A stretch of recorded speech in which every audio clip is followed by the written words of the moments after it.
Hello viewers, যারা class 9 পড়ছো, আজকে তাদেরকে আমি সেকেন্ড ইউনিট টেস্ট পরীক্ষার জন্য নিয়ে চলে এসেছি ইংলিশ সাজেশন। হ্যাঁ, তোমরা ঠিকই শুনেছো, আজকে তোমাদের বলে দেবো ইংলিশের কোন কোন লেসনের কোন কোন প্রশ্নগুলো বা কোন কোন জিনিসগুলো ভালো করে দেখে গেলে তোমরা অনায়াসই সেকেন্ড ইংলিশ পরীক্ষাতে 40-এ 40 পাবে। তো চলো তার আগে দেখে নিই তোমাদের সিলেবাসে কোন কোন লেসন থাকবে। লেসন থাকবে 5, 6, 7, 8 and 9। এই কটা চ্যাপ্টার তোমাদের কিন্তু সেকেন্ড ইউনিট টেস্ট পরীক্ষাতে কিন্তু থাকবে, বুঝতে পারছো? আচ্ছা, এবার তোমাদের বলে রাখি, ইংলিশে তোমাদের 4টে পার্টে পরীক্ষা হয়, অর্থাৎ 4টে পার্টে কোয়েশ্চেন দেয়। কি না, সিন থাকবে, আনসিন থাকবে, গ্রামার থাকবে আর রাইটিং থাকবে। তোমরা এর আগেও পরীক্ষা দিয়ে এসেছো, জানো নিশ্চয়ই প্রত্যেকে। তো সিন তোমরা জানো যে লেসন তোমাদের সামনে আমি তুলে ধরলাম, এই লেসনগুলো থেকেই তোমাদের কিছুটা জায়গা তুলে ধরবে, এবার সেখান থেকে তোমাদের দেখে দেখে উত্তরগুলো বসাতে হবে, সেটা হচ্ছে সিন। আনসিন ঠিক একই জিনিস, কিন্তু তোমাদের সেটা লেসনগুলো জানার মধ্যে পড়বে না, অজানা, অর্থাৎ যেগুলো তোমরা কখনো পড়োনি। একটা অজানা গল্প থেকে একটা প্যারা তুলে দেবে, সেখান থেকে সেম সিনের মতোই কোয়েশ্চেন দেবে। তাহলে সিন আনসিন বুঝতে পারলে।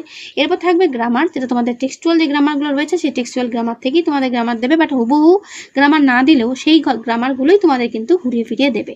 ঠিক আছে, হয়তো সেন্টেন্সটা আলাদা হলো, বাট গ্রামার ওইটাই থাকবে, এরকম। বুঝতে পারছো? ধরো তোমাদের ভয়েস চেঞ্জ দিল, তো ভয়েস চেঞ্জ কোই সেন্টেন্সই হবে, অন্য সেন্টেন্সও হতে পারে। তো এইরকম ভয়েস চেঞ্জ, ন্যারেশন চেঞ্জ, যেগুলো তোমাদের সিলেবাস পারপাজে রয়েছে, টেক্সচুয়াল পারপাজে রয়েছে, সেই ধরনের গ্রামারই দেবে। আর রয়েছে রাইটিং, তো সবই তোমাদের পরপর আমি বলে দেবো, তাই ভিডিওটা প্রথম থেকে শেষ পর্যন্ত কিন্তু দেখে যাও। তো চলো, প্রথমে তোমাদের আমি বলবো সিনের কোন জায়গাগুলো ভালো করে দেখবে, যেগুলো তোমাদের লেসন থেকে আসতে চলেছে। তো চলো দেখে নাও। তো প্রত্যেকেই লেসন 5 হলো all summer in a day, রাইটারগুলোর নাম ভালো করে দেখে রাখবে। রাইটারগুলোর নামও কিন্তু পরীক্ষায় অনেক সময় কিন্তু জিজ্ঞাসা করে, তাই প্রত্যেকটা স্টোরি হোক বা পোয়েম হোক, তোমরা কিন্তু রাইটারগুলো ভালো করে একবার দেখবে।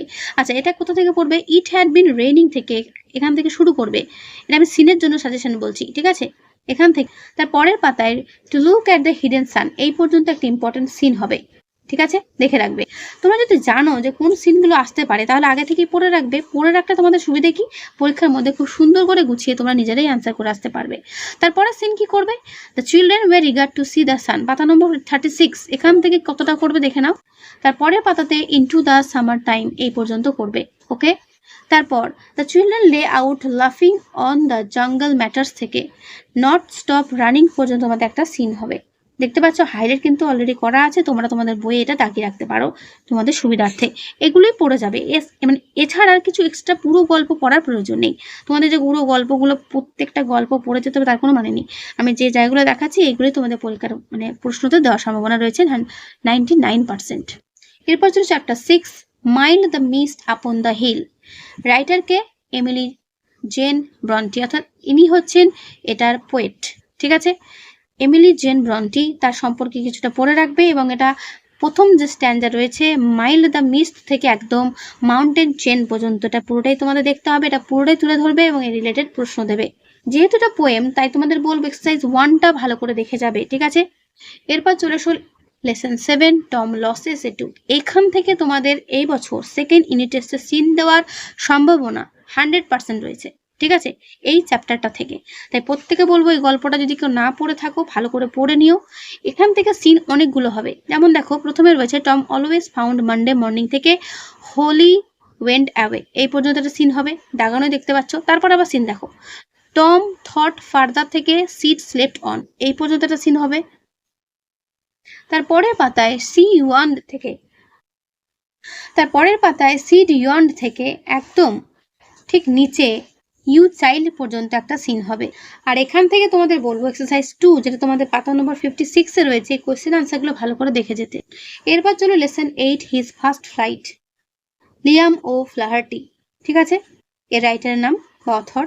তো এখানে কি কি সিন করবে দেখে নাও। The young seagull was alone থেকে অ্যারাউন্ড প্রাউডলি, এই পর্যন্ত হবে scene. The sun was now ascending থেকে নট এ ফ্লাই পর্যন্ত একটা সিন হবে। ঠিক তারপরেই দেখো হি স্টেপড স্লোলি থেকে ম্যাডেন্ড হিম, এই পর্যন্ত একটা সিন হবে, বুঝতেই পারছো? হি স এ ভাস্ট গ্রিন থেকে তারপরের পাতায় হিজ ফার্স্ট ফ্লাইট পর্যন্ত সিন হবে। তাহলে এইটুকু গল্পের মধ্যে 3-4টে সিনের টুকরো টুকরো তোমরা কিন্তু পেলে।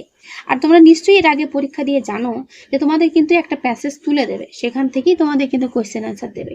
তাই আমি যেগুলো তোমাদের সামনে তুলে ধরলাম এগুলো প্রত্যেকটাই কিন্তু ইম্পর্টেন্ট, ভালো করে পড়ে নিও। এবং এর সঙ্গে এক্সারসাইজ 2 এর যে দুটো কোয়েশ্চেন দেখাচ্ছি, এই দুটো কোয়েশ্চেন ভালো করে দেখে নিও। এরপর রয়েছে lesson 9, the North Sea, Philip Larkin poet, ঠিক আছে? Philip Larkin. তো ফিলিপ লার্কিনের পুরো নামটা একবার দেখে নেবে। ঠিক আছে, এখানে তোমরা কি করবে দেখতে পাচ্ছ, আই স 3 শিপস থেকে একদম ক্যাপটিভিটি পর্যন্ত পড়বে একটা সিনের জন্য। আবার তার পরের পাতায় দ্য থার্ড শিপ ড্রপ থেকে একদম নিচের লাইনে লং জার্নি পর্যন্ত সিনের জন্য পড়া। পুরো কবিতাটাই দুটো সিন হয়ে থাকবে। ঠিক আছে, ওটাও দিতে পারে, এটাও দিতে পারে। তাই পুরো কবিতাটি ভালো করে পড়বে। সঙ্গে যেহেতু আমি বলেছি পোয়েম হলে এক্সারসাইজ 1, এক্সারসাইজ 1টা যদি তোমাদের শর্ট কোয়েশ্চেন থাকে, এটা ভালো করে দেখে রাখবে, এখান থেকেও কমন পাবে। তো এই হলো তোমাদের পুরো লেসন অনুযায়ী সিনের সাজেশন। আমি যেগুলো দিলাম সেগুলো ভালো করে করো। যারা ইংলিশে ভয় পাও যে ইংলিশে পাস করতে পারবো না বা কিছু, তাদের আমি বলবো এটা পুরোপুরি একটা বোকা কথা।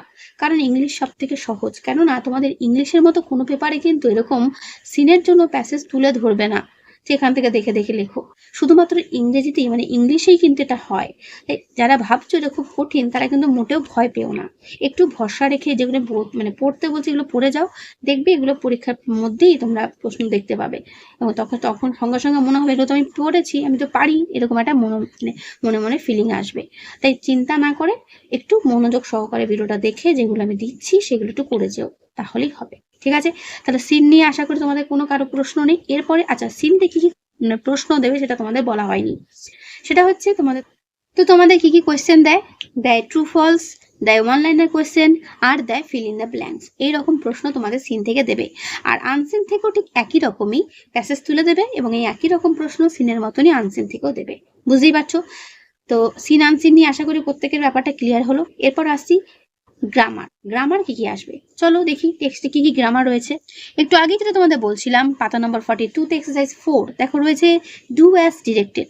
এটা সবটাই তোমাদের কিন্তু করতে হবে। এক্সারসাইজ 4টা দাগিয়ে রাখো। পাতা নম্বর 48 দেখো রয়েছে exercise 3, identify the following sentence as simple, compound আর কমপ্লেক্স। অর্থাৎ কোন বাক্যটা কমপ্লেক্স, কোন বাক্যটা কম্পাউন্ড, কোন বাক্যটা সিম্পল। এই সিম্পল, কম্পাউন্ড, কমপ্লেক্স তোমাদের কিন্তু আইডেন্টিফাই করতে বলছে। যেটা তোমাদের কিন্তু ইম্পর্টেন্ট। এক্সারসাইজ 3 পেজ নাম্বার 48 দাগিয়ে রাখো। তারপর এক্সারসাইজ 4 তারপরের পাতাতে দেখো রয়েছে ডু অ্যাজ ডিরেক্টেড। এখানেও সবকটা ভালো করে করবে, 49 পেজে রয়েছে। তাহলে তোমরা বুঝতে পারলে তোমাদের কিন্তু এই সেন্টেন্স চেঞ্জিং তোমাদের কিন্তু দেবে। ঠিক আছে, অ্যাসার্টিভ সেন্টেন্স করা, ইন্টারোগেটিভ সেন্টেন্স করা। এক্সারসাইজ 4 দেখো পাতা নম্বর 58, এগুলো করবে, ইম্পর্টেন্ট কিন্তু। এর পাতার পরের পাতায় 59 পেজে দেখো রয়েছে phrasal verb. Very very important. এখানে 5টা কি 6টা ফ্রেজাল ভার্ব দেওয়া রয়েছে। তোমরা ফ্রেজাল ভার্ব তোমাদের যদি গ্রামার বই থাকে সেখানে কয়েকটা ফ্রেজাল ভার্ব কিন্তু দেখে যেও। ঠিক আছে, বা যদি সব থেকে ভালো হয় কোয়েশ্চেন ব্যাংক যদি তোমাদের কাছে থাকে, কোয়েশ্চেন ব্যাংক থেকে যেগুলো ফ্রেজাল ভার্ব এসছে এক একটা কোয়েশ্চেনের, সেগুলো কিন্তু ভালো করে প্র্যাকটিস করে যেও, কমন পেয়ে যাবে। ওকে, কোয়েশ্চেন ব্যাংকটা ফলো করো। পাতা নম্বর 67 দেখো রয়েছে exercise 4, change the part of speech given word in the chart. অর্থাৎ noun form, verb form, adjective form, adverb form. ঠিক আছে, নাউন ফর্ম একটা ওয়ার্ড দিয়ে দিল, তার নাউন ফর্মটা রয়েছে, সেখানে তাকে ভার্ব ফর্ম করতে বললো। তো এটা ভালো করে দেখে যাবে পাতা নম্বর 67। তারপর দেখো এক্সারসাইজ 5 দেখো কি রয়েছে, সেই একই জিনিস, rewrite the sentences changing the form of underline words as directed. অর্থাৎ যেটা করতে বলা হচ্ছে সেটা তোমাকে করতে হবে। যেমন দেখো অনেস্টি তাহলে আন্ডারলাইন করে বলছে যে অ্যাডজেক্টিভ ফর্ম এটাকে চেঞ্জ করো, মানে অ্যাডজেক্টিভ ফর্ম এটা বানাও। ঠিক আছে, কাইন্ডনেস তার অ্যাডভার্ব ফর্ম বানাও, ব্রাইটলি তার নাউন ফর্ম তৈরি করো, জাজমেন্টের ভার্ব ফর্ম তৈরি করো। তো এই দুটো কিন্তু ভালো করে দেখবে, তাহলে বুঝতেই পারছো টেক্সচুয়ালে যে গ্রামারগুলো রয়েছে সেগুলো কোনগুলো। তো এই জিনিসটা তোমাদের প্র্যাকটিস করতে হবে। আর কি রয়েছে দেখো, ফ্রেজাল ভার্ব যেটা তোমাদের বললাম, এটাও পাতা নম্বর রয়েছে দেখো তোমাদের 73, ফ্রেজাল ভার্ব এগুলো ভালো করে দেখবে। আর তার সঙ্গে দেখো ডু অ্যাজ ডিরেক্টেড রয়েছে যেগুলো এক্সারসাইজ 4 এগুলো দেখবে। ঠিক আছে, এই টু সো দ্যাট এগুলো কিন্তু খুব ইম্পর্টেন্ট, এগুলো ভালো করে দেখে যাবে। Okay, as soon as, no sooner had, এগুলো প্রত্যেকটা ভেরি ভেরি ইম্পর্টেন্ট। পরীক্ষায় কিন্তু এই ধরনেরই কিন্তু আসবে। ঠিক আছে, বুঝতে পারলে? গ্রামার যেগুলো দেখালাম এগুলোই করো, এর মধ্যে কমন পাবে। ওকে, এবার আসি রাইটিং কি করবে। পেজ নাম্বার 74 দেখো রয়েছে write a news paper report within 100 words on the effect on devastating flood. একটা নিউজ পেপার তোমাদের রিপোর্ট করতে হবে। রিপোর্ট রাইটিং তোমাদের কিন্তু পরীক্ষাতে আসার সম্ভাবনা রয়েছে এবার প্রবল। তো এটা ভালো করে মানে দেখবে ডিভাস্টেটিং ফ্লাড নিয়ে। ঠিক আছে, তারপর তোমাদের ইম্পর্টেন্ট রয়েছে ওয়াটার সাইকেল। এটা নিয়ে একটা প্যারাগ্রাফ লেখা। অর্থাৎ জলচক্র, জল কিভাবে মানে হচ্ছে, জলের কিভাবে সৃষ্টি হচ্ছে। প্রথমে বাষ্পীভূত হয়ে আকাশে উঠে গিয়ে মেঘ সৃষ্টি হচ্ছে। সো এটা পুরোটাই তোমাদের কিন্তু গল্প মনে করে একটা প্যারাগ্রাফ লিখতে হবে যে ওয়াটার সাইকেলের ব্যাপারটা। তো এটা ইম্পর্টেন্ট কিন্তু। যেগুলো তোমাদের ভেরি ভেরি ইম্পর্টেন্ট আমি সেগুলোই বলছি, এটা ভালো করে করবে। রিপোর্ট দু রকমের দিলাম, একটা অ্যাক্সিডেন্টাল রিপোর্ট আর একটা ফ্লাড নিয়ে রিপোর্ট। ঠিক আছে, এই দুটো রিপোর্ট প্র্যাকটিস করবে। পাতা নম্বর 60, পাতা নম্বর দেখো রয়েছে 49, একটা চিঠি হেডমাস্টারকে অথবা হেডমিস্ট্রেসকে। এটা ভালো করে দেখে যাবে, চিঠি আসতে পারে। আরেকটা চিঠি রয়েছে পোস্টমাস্টারকে চিঠি, অর্থাৎ পোস্টমাস্টার তোমার যেটা ইম্পর্টেন্ট যেটা কাগজ সেটা তোমার কাছে পৌঁছাতে পারেনি। বলছে write a letter within 100 words to the postmaster of your locality informing him about the loss of an important letter address to you and requesting him to help you get it. অর্থাৎ তুমি যেটা পাও, মানে তোমাকে যেটা কেউ কিছু পাঠিয়েছে তোমার কাছে এখনো পৌঁছায়নি সেই ইম্পর্টেন্ট লেটারটা, তো তুমি তাকে চিঠি লিখছো যে যাতে তুমি খুব তাড়াতাড়ি সেটা পেতে পারো। তো এই চিঠিটা তোমার কিন্তু ভালো করে করবে, ইম্পর্টেন্ট আছে কিন্তু। তো এই হলো তোমাদের পুরো ইংলিশের গ্রামার, রাইটিং এবং সিন আনসিন সাজেশন। আশা করি প্রত্যেকে ক্লিয়ার হলো। এইভাবেই তোমরা পুরোটা ভালো করে দেখে যাও, প্রত্যেকেই ভালো নম্বর পাবেই। তাহলে কেমন লাগলো আমার পুরো ব্যাপারটা? ইংলিশের সাজেশন সেরকম বলতে কিছু হয় না, শুধু তোমাদের একটু সাজেস্ট করলাম, একটু গাইড করে বলে দিলাম এইভাবে পড়ে যাও, পরীক্ষায় প্রত্যেকের ভালো হবে। আশা করি প্রত্যেকের ব্যাপারটা বুঝতে পারলে। যদি ভালো লেগে থাকে একটা লাইক করো ও বন্ধুদের শেয়ার করে দিও। ঠিক আছে, ইংলিশ সাবজেক্ট এমন একটা সাবজেক্ট মানুষ অল্পতেই ভয় পেয়ে যায়, কিন্তু ভয় পাওয়ার কিছুই নেই। যা আছে সিলেবাসে সেখান থেকেই প্রশ্ন তোমরা পরীক্ষাতে পাবে, কিন্তু একটু বুঝে তোমাদের কিন্তু পড়তে হবে, এটাই যা। তাহলে আজকের ভিডিও আমি এখানেই শেষ করছি, দেখা হবে নেক্সট ভিডিওতে। ভালো থেকো সবাই। ওকে।